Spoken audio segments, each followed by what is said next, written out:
Hi hello നമസ്കാരം എല്ലാവർക്കും സുഖാന്ന് വിശ്വസിക്കുകയാണ്. അപ്പം ഇന്നത്തെ ഈ ഒരു വീഡിയോ എന്താണെന്ന് വെച്ചാൽ ശരിക്കും പണ്ട് നടന്നിട്ടുള്ളൊരു സംഭവമാണ്. അപ്പം ഈ ഒരു സംഭവം ഇപ്പോഴെന്താ ഇവിടെ പറയുന്നതെന്ന് വെച്ചാൽ ഈ ഒരു സംഭവം ശരിക്കും ഇവിടെ പറയേണ്ടതാണ്. അതെന്താ വെച്ചാൽ അത് പറഞ്ഞില്ലെങ്കിൽ കുറച്ചൊരു എന്താ പറയുക നമ്മളല്ലാണ്ടായിപ്പോവും. അപ്പം അങ്ങനെ ഉള്ള ചെറിയൊരു കഥയാണ് കേട്ടോ. അപ്പം ഈ ഒരു കഥ നമുക്ക് ജസ്റ്റ് ഒന്ന് കേട്ടു നോക്കാം. എൻ്റെ ജീവിതത്തിൽ നടന്നിട്ടുള്ള കഥയാണ്.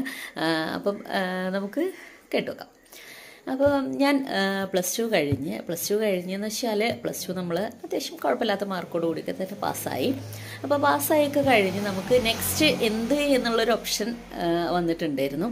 അപ്പം ഭയങ്കര ഇഷ്ടമായിരുന്നു വക്കീലാവുക എന്നുള്ളത്. വക്കീലാവാൻ വേണ്ടിയിട്ടും അതൊരു കോർട്ടിൽ പോയിട്ട് വാദിക്കുക, അപ്പം അങ്ങനത്തെ കാര്യങ്ങളൊക്കെ ഭയങ്കര ഇഷ്ടമുള്ള ഒരാളായിരുന്നു. പക്ഷേ അൺഫോർച്ചുനേറ്റ്ലി നമുക്കത് അതിനുള്ള സാഹചര്യമില്ല, നമ്മളെ സിറ്റുവേഷൻ അതല്ല. അപ്പം അങ്ങനെ സിറ്റുവേഷൻ അതല്ലാത്തതുകൊണ്ട് തന്നെ നമ്മൾ ആ ഒരു ആഗ്രഹത്തിനെ എന്താ പറയുക വേണ്ടാന്ന് വെച്ചു. അങ്ങനെ നമ്മളെ ലൈഫ് എന്ന് വെച്ചാൽ ഉപ്പയില്ല. അപ്പം ഉമ്മച്ചിയാണ് എല്ലാം നോക്കി നടത്തുന്നത് വെച്ചാൽ നമ്മളെ പഠിപ്പിക്കുന്നതൊക്കെ ഉമ്മച്ചി പണിയെടുത്തിട്ടാണ് കേട്ടോ. അപ്പം ഈ ഉമ്മച്ചി പ്ലസ് ടു കഴിഞ്ഞപ്പോൾ ഉമ്മച്ചിക്ക് ഭയങ്കര എന്താ പറയുക ഇനി എന്ത് എന്നുള്ളൊരു ഭയങ്കര ഇതാണല്ലോ. അന്നത്തെ കാലത്ത് നഴ്സിംഗ് ഒക്കെ ഭയങ്കര ട്രെൻഡിങ് ആണ്. പക്ഷേ എനിക്ക് നഴ്സിങ്ങിനോട് വലിയ ഇഷ്ടമൊന്നുമില്ല, വലിയ താല്പര്യമൊന്നും ഇല്ലായിരുന്നു. ഒരു കമ്പ്യൂട്ടറൊക്കെ പഠിക്കാനായിരുന്നു ഇഷ്ടം കേട്ടോ. അപ്പം പക്ഷേ പറഞ്ഞു നമുക്ക് ഏതായാലും ഒരു തീരുമാനം എടുക്കണ്ട, ഞാൻ പണിയെടുക്കാൻ പോകുന്ന വീട്ടിലുള്ള അവരോട് ചോദിച്ചു നോക്കട്ടെ. അപ്പം ആ ഒരാളോട് ചോദിച്ചു നോക്കിയാൽ അവരെന്താ പറയുന്നത് നമുക്ക് നോക്കാമല്ലോ, എന്നിട്ടൊക്കെ നമുക്ക് തീരുമാനം എടുക്കാം. വലിയ ആൾക്കാരൊക്കെ പറയുന്നത് എന്താ നോക്കിയിട്ടൊക്കെ നമുക്ക് വെറുതെ നീ പറയുന്നത് കേട്ടിട്ട് ഓടിച്ചാടി ഒന്നും തീരുമാനം എടുക്കണ്ട എന്നൊക്കെ പറഞ്ഞു. അപ്പം ആയിക്കോട്ടെ എന്ന് പറഞ്ഞു. അങ്ങനെ മെസ്സി രാവിലെ പണിക്ക് പോയിട്ടും അവിടെ ചെന്നപ്പം മെസ്സി പറഞ്ഞു എൻ്റെ മോക്ക് ഇങ്ങനെ ഫസ്റ്റ് ക്ലാസ് ഉണ്ട്, അപ്പം എന്താ ഇനി എന്താ ചേർക്കേണ്ടത് എന്ന് എനിക്കറിയില്ല, അപ്പം എന്തിനാ വിടാൻ നല്ലത്, എന്തായാലും അവൾക്കൊരു ജോലി ആവശ്യമാണ്. എന്താ വെച്ചാൽ എന്നെ പോലെ എൻ്റെ മക്കളാവണ്ട, ഇൻ കേസ് അവരുടെ മാരേജ് ലൈഫ് ചിലപ്പം ഫെയിൽ ആവുകയാണെങ്കിൽ അവർക്കൊരു ജോലി ഉണ്ടെങ്കിൽ അത് നല്ലതല്ലേ എന്ന് വിചാരിച്ചിട്ട് മിസ് പറഞ്ഞു. അവരെന്തായാലും ഞങ്ങൾ രണ്ടുപേരാണുള്ളത്. അപ്പോൾ താത്തേനെ ഓൾറെഡി കമ്പ്യൂട്ടർ പഠിപ്പിച്ചിട്ടുണ്ട്, DCM PGDC ഒക്കെ എടുത്തുകൊണ്ടിരിക്കുന്ന സമയമാണ് കേട്ടോ ആ സമയം. അപ്പോൾ മിസ് പറഞ്ഞു ഇവളെയും എന്തെങ്കിലുമൊക്കെ ഒരു പഠിപ്പിക്കണം, എനിക്ക് എന്തെങ്കിലുമൊക്കെ ആക്കണം. അപ്പം ഏതാണ് ചേർക്കാൻ നല്ല പ്രൊഫഷൻ ഏതാണെന്നൊക്കെയാണ് ചോദിച്ചിട്ടുള്ളത്. അപ്പം അവിടുത്തെ ചേട്ടൻ പറഞ്ഞു നിന്റെ കൊച്ചിനെ എന്തിനാ ഇങ്ങനെയൊക്കെ പഠിപ്പിക്കാൻ വേണ്ടിയിട്ട് നോക്കുന്നത്, അടക്ക പൊളിക്കാൻ എങ്ങാനും വിട്ടാൽ പോരെ എൻ്റെ ആമിനെ എന്നാണ് ചോദിച്ചിട്ടുള്ളത് കേട്ടോ. അദ്ദേഹം ചോദിച്ചൊരു ചോദ്യമാണ്. അപ്പം അത് കേട്ടപ്പം മെസ്സിക്ക് ഭയങ്കര വിഷമമായിപ്പോയി. എന്താണെന്ന് വെച്ചാൽ മെസ്സി ഒരിക്കലും അങ്ങനത്തെ ഒരു കാര്യം ചിന്തിച്ചിട്ടേ അല്ല. മക്കളെ അടക്ക പൊളിക്കാൻ വിട്ടിട്ട് ഉള്ളൊരു ആ ഒരു ലൈഫോ അല്ലെങ്കിൽ അവരുടെ അടുക്കള വേറൊരാളുടെ അടുക്കളയിൽ കയറിയിട്ടുള്ള ആ ഒരു വർക്ക് മെസ്സി ഒരിക്കലും ആലോചിച്ചിട്ട് പോലുമില്ല. അപ്പം മെസ്സി പറഞ്ഞു ആലോചിക്കാം, ഏതായാലും നിങ്ങളിത് പറഞ്ഞത് നന്നായി എന്ന് പറഞ്ഞു. അപ്പോൾ അയാൾ പറഞ്ഞു ഇവരൊന്നും പഠിപ്പിക്കാനൊന്നും നിൽക്കണ്ട, നിങ്ങളൊക്കെ എന്ത് കണ്ടിട്ടാണ് പഠിപ്പിക്കാൻ വേണ്ടി നിൽക്കുന്നത്, കയ്യിലൊന്നും ഇല്ലയെന്ന് വിചാരിച്ചിട്ട് നിങ്ങളിങ്ങനെ കയ്യിലൊന്നും ഇല്ലാത്ത നിങ്ങളൊക്കെ ഇങ്ങനെ പഠിപ്പിക്കാൻ എന്തിനാ തുനിയുന്നേ എന്നൊക്കെ ചോദിച്ചു. അപ്പം മെസ്സിക്ക് ഭയങ്കരമായിട്ട് വിഷമം എന്ന് വെച്ചാൽ എങ്ങനെയെങ്കിലും കഷ്ടപ്പെട്ട് ഞാൻ പഠിപ്പിക്കും എന്ന് വിചാരിച്ചിട്ടുള്ള സമയത്ത് ഇങ്ങനൊരു വാക്ക് കേൾക്കുമ്പം ഭയങ്കരമായിട്ടൊരു ഫീലായി പോകും. അത് അല്ലെ, ഒരുപാട് സന്തോഷത്തോടു കൂടിയാണ് മെസ്സി പോയത്. ഞാൻ അവരോടും കൂടി ചോദിച്ചിട്ട് എന്താണെന്ന് വെച്ചാൽ പറയാം എന്നുള്ളൊരു രീതിയിൽ കേട്ടോ. അങ്ങനെ മെസ്സി വൈകുന്നേരം വന്നപ്പോൾ മെസ്സി പറഞ്ഞു, ഞാൻ ചോദിച്ചു എന്താ മെസ്സിക്ക് ഭയങ്കര വിഷമം, എന്താ പറ്റി? അപ്പോൾ മെസ്സി പറഞ്ഞു ഒന്നുമില്ല, അദ്ദേഹം പറഞ്ഞത് അടക്ക പൊളിക്കാൻ വിട്ടാൽ മതി എന്നാണെന്ന് പറഞ്ഞു.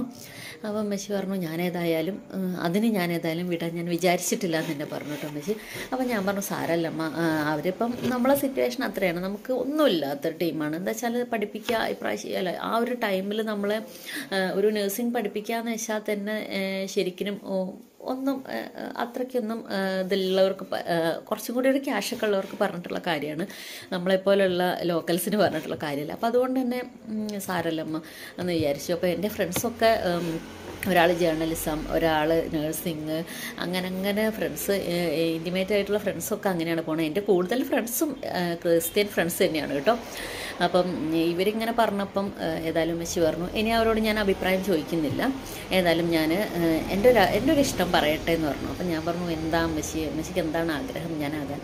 അപ്പം അമ്മച്ചി ഇടയ്ക്കിടയ്ക്ക് ഇങ്ങനെ പ്രഷർ കൂടിയിട്ട് ഇങ്ങനെ വീഴാറുണ്ട്. അപ്പം പ്രഷർ കൂടിയിട്ട് ഇങ്ങനെ തല കറങ്ങി വീഴാറുണ്ട്. അപ്പം അമ്മച്ചി പറഞ്ഞു ഒരു പ്രഷറൊക്കെ നോക്കാൻ അറിയുന്ന ഒരാളായിരുന്നെങ്കിൽ കുറച്ചും കൂടി എനിക്കൊരു സന്തോഷമായിട്ടുണ്ട്, ഒരു സന്തോഷമാവുമായിരുന്നു എന്ന് പറഞ്ഞു. അപ്പം ഞാൻ ചോദിച്ചു നേഴ്സിംഗ് ആണോ, നമുക്ക് നേഴ്സിങ്ങിന് ചേർന്നാലോ എന്ന് പറഞ്ഞു. അപ്പം അമ്മച്ചി പറഞ്ഞു അങ്ങനെ എനിക്കൊരാഗ്രഹം ഉണ്ടെന്ന് പറഞ്ഞു. അപ്പം ഞാൻ പറഞ്ഞു എനിക്കിഷ്ടമല്ല, ആ ഒരു പ്രൊഫഷൻ എനിക്ക് എന്തോ ഇഷ്ടമല്ല. അന്ന് ഞാൻ പറഞ്ഞു എൻ്റെ പൊട്ട ബുദ്ധിക്ക് പറഞ്ഞതാണ്. ഇപ്പം ഞാൻ എന്താ പറയുക ഒരുപാട് റെസ്പെക്റ്റ് ചെയ്യുന്നതും ഞാൻ ആ ഒരു തൊഴിൽ പഠിച്ചതിന് ഞാൻ ഒരുപാട് അഭിമാനിക്കുന്നതുമായിട്ടുള്ള സമയമാണ് ഇപ്പം.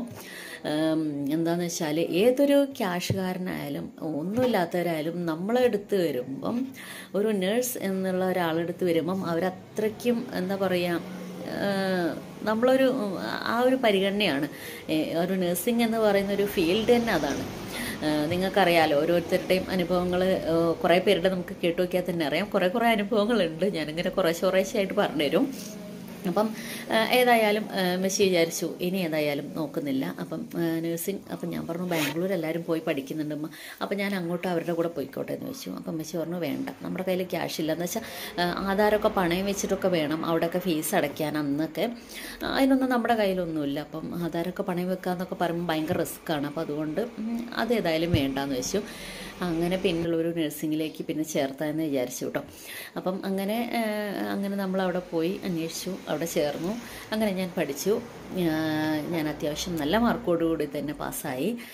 നമുക്ക് ട്രെയിനിങ് ഉണ്ട്. ട്രെയിനിങ് പീരീഡിൽ നമ്മൾ നമ്മുടെ ഹോസ്പിറ്റലിൽ വന്ന് ട്രെയിനിങ്ങിൻ്റെ ആ ഒരു കുറച്ച് ദിവസം കഴിഞ്ഞ സമയത്ത് നമ്മൾ മെഡിക്കൽ വാർഡിലാണ് എനിക്ക് പോസ്റ്റിംഗ് കിട്ടിയിട്ടുണ്ടായിരുന്നത്. അങ്ങനെ ഞാൻ മെഡിക്കൽ വാർഡിൽ പോസ്റ്റിംഗ് എടുത്തുകൊണ്ടിരിക്കുന്ന സമയത്ത് ഈ ഒരാളുണ്ടല്ലോ, നമ്മളോട് അടക്ക വിളിക്കാൻ പോയാൽ മതി എന്ന് പറഞ്ഞിട്ടുള്ള ആൾ, അയാളവിടെ വന്നു. അയാളവിടെ വന്നിട്ട് അവർക്കെന്തോ നീ പെയിനും ഫീവറൊക്കെ ആയിട്ടാണ് വന്നിട്ടുണ്ടായിരുന്നത്. അപ്പോൾ അങ്ങനെ അവർ പിന്നെ അഡ്മിഷനായി, ആൻറ്റിബയോട്ടിക്കിന് വേണ്ടിയിട്ടാണ് അഡ്മിഷൻ ആയിട്ടുണ്ടായിരുന്നത്. അപ്പം ഞാൻ ചെന്ന് ചോദിച്ചപ്പം എന്നെ കണ്ടപ്പോൾ തന്നെ ആൾക്ക് മനസ്സിലായി. നീ ആമിനയുടെ മോളല്ലേ എന്ന് ചോദിച്ചു. ഞാൻ പറഞ്ഞു ഞാൻ അതേന്ന് പറഞ്ഞു. ഞാനന്ന് ആമിന എന്നോട് ചോദിച്ചിട്ടുണ്ടായിരുന്നു എന്തിനാ വിടണ്ടേ, ഏത് പ്രൊഫഷനാണ് നല്ലതെന്നൊക്കെ. അപ്പം ഞാൻ പറഞ്ഞു അവളോട് അടക്ക പൊളിക്കാൻ വിട്ടാൽ പോരെ എന്ന് ഞാൻ ചോദിച്ചിട്ടുണ്ടായിരുന്നു. അപ്പം നീ നേഴ്സിങ്ങിനല്ലേ ചേർന്നതെന്ന് പറഞ്ഞു. പക്ഷേ പിന്നെ അയാളോട് അങ്ങനത്തെ കാര്യങ്ങളൊന്നും പിന്നെ സംസാരിച്ചിട്ടില്ലായിരുന്നു. അപ്പം ഞാൻ പറഞ്ഞു അതെ, ഞാൻ ഈ ഒരു നേഴ്സിംഗ് ഫീൽഡിലേക്കാണ് വന്നതെന്ന് പറഞ്ഞു. അപ്പം അദ്ദേഹം പറഞ്ഞു ഓക്കെ നല്ലതാണ് കേട്ടോ, നല്ല പ്രൊഫഷനാണ്, അങ്ങനെ എന്നൊക്കെ പറഞ്ഞുകൊണ്ട് പിന്നെ നമ്മൾ ഭയങ്കര സോപ്പിംഗ് ആയി. അപ്പം ഞാൻ ഈ ഒരു കഥയിൽ അന്ന് നമ്മൾ അനുഭവിച്ചിട്ടുള്ള ഒരു സ്ട്രെസ്സൊന്നും എനിക്ക് ഇപ്പോൾ പറയാൻ ചിലപ്പോൾ അറിയില്ല. എന്ന് വെച്ചാൽ ഇപ്പം ഞാനത് ചിരിച്ചു പോകും പറയുമ്പം, അല്ലേ ചിലപ്പോൾ ഞാൻ പൊട്ടിക്കരഞ്ഞു പോകും. എന്താണെന്ന് വെച്ചാൽ അന്നത്തെ ആ ഒരു സിറ്റുവേഷൻ എന്ന് പറയുമ്പോൾ ചിലപ്പോൾ എനിക്ക് തോന്നുന്നു അയാൾ അത്രയും നമ്മൾ അവഗണിച്ചപ്പം നമുക്ക് വാശി വന്നു, എങ്ങനെയെങ്കിലും പഠിച്ചിട്ടായാലും വേണ്ടില്ല ഏതെങ്കിലും ഒരു പ്രൊഫഷൻ എന്തായാലും വേണം എന്ന് നമ്മൾ അത്രയ്ക്കും ദൃഢമായിട്ട് ചിന്തിച്ചു. മെസ്സിക്ക് വേണ്ടിയിട്ട് ഞാനും കൂടി. എന്ന് വെച്ചാൽ അമ്മച്ചി മറ്റുള്ളവരുടെ മുന്നിൽ ഇനിയും താഴാൻ പാടില്ല എന്നുള്ളൊരു ചിന്ത എനിക്ക് മനസ്സിൽ വന്നേ പിന്നെ ഞാൻ ഷുവറായിട്ട് വിചാരിച്ചു ഞാൻ പഠിക്കണം, ഞാനൊരു നേഴ്സ് ആവണം എന്ന് ഞാൻ വിചാരിച്ചു. അള്ളാൻ്റെ അനുഗ്രഹം കൊണ്ട് എനിക്കാവാൻ പറ്റി. ഞാൻ ആ വാർഡിൽ ചെന്നപ്പം ട്രെയിനിങ്ങിന് ചെന്നപ്പോഴായാലും ഇദ്ദേഹത്തെ കാണാൻ പറ്റി. അദ്ദേഹത്തിന് എന്താ പറയുക ഭയങ്കര ഒരു ചമ്മൽ പോലെയായി. ഞാൻ അന്ന് അദ്ദേഹം പറഞ്ഞു കേട്ടോ, ഞാൻ അടക്ക ഒളിക്കാൻ വിടാൻ വേണ്ടിയിട്ട് പറഞ്ഞിരുന്നു അമിനോട് തന്നെ കുറച്ച് ചോദിച്ചപ്പം എന്ന് പറഞ്ഞു. ഞാൻ പറഞ്ഞു സാരല്ല എന്ന് പറഞ്ഞു. നമ്മൾ ചിരിച്ചു എന്ന് വെച്ചാൽ നമുക്ക് തിരിച്ച് മറുപടി പറയാനൊന്നും ഇല്ലായിരുന്നു. അപ്പം അങ്ങനെയുള്ള ആൾക്കാരുടെ പ്രചോദനം കൊണ്ട് ഒരുപാട് പേര് എന്താ പറയുക ഒരുപാട് പടികൾ താണ്ടും എന്നുള്ളതിനുള്ള ഒരു കുഞ്ഞുദാഹരണമാണിത്. ശരിക്കും എനിക്ക് വാശിയായിരുന്നു എൻ്റെ ഉമ്മച്ചീനെ ഇനി അയാളെന്നില്ല ആരുടെ മുന്നിലും എൻ്റെ ഉമ്മച്ചി തലകുനിക്കാൻ പാടില്ല എന്ന് വിചാരിച്ചിട്ട് ഞങ്ങൾ രണ്ടുപേരെയും ഭയങ്കര ബുദ്ധിമുട്ടിച്ച് പഠിപ്പിച്ചപ്പം അത്രയും ആത്മാർത്ഥതയോടുകൂടി ഞങ്ങൾ പഠിക്കുകയും ചെയ്തു. നമുക്കൊരു ജോലി കിട്ടി. ഇപ്പം ഞാനൊരു 10 വർഷത്തോളം കഴിഞ്ഞു. ഞാനെൻ്റെ നേഴ്സിംഗ് ഫീൽഡിൽ എന്നെ വർക്ക് ചെയ്യാൻ തുടങ്ങിയിട്ട് ഒരുപാട് സാറ്റിസ്ഫൈഡാണ് എൻ്റെ ജോലിയിൽ. ആദ്യം എനിക്കിഷ്ടമല്ലാണ്ടാണ് ഞാൻ ഈ ഒരു പ്രൊഫഷൻ വന്നത്. പക്ഷേ പിന്നെയാണ് എനിക്ക് മനസ്സിലായത് ഏത് പൈസക്കാരനായാലും ഏത് പാവപ്പെട്ടവരായാലും നമ്മളെ മുന്നിൽ അവരെല്ലാവരും നമുക്ക് സെയിമാണ് അല്ലേ.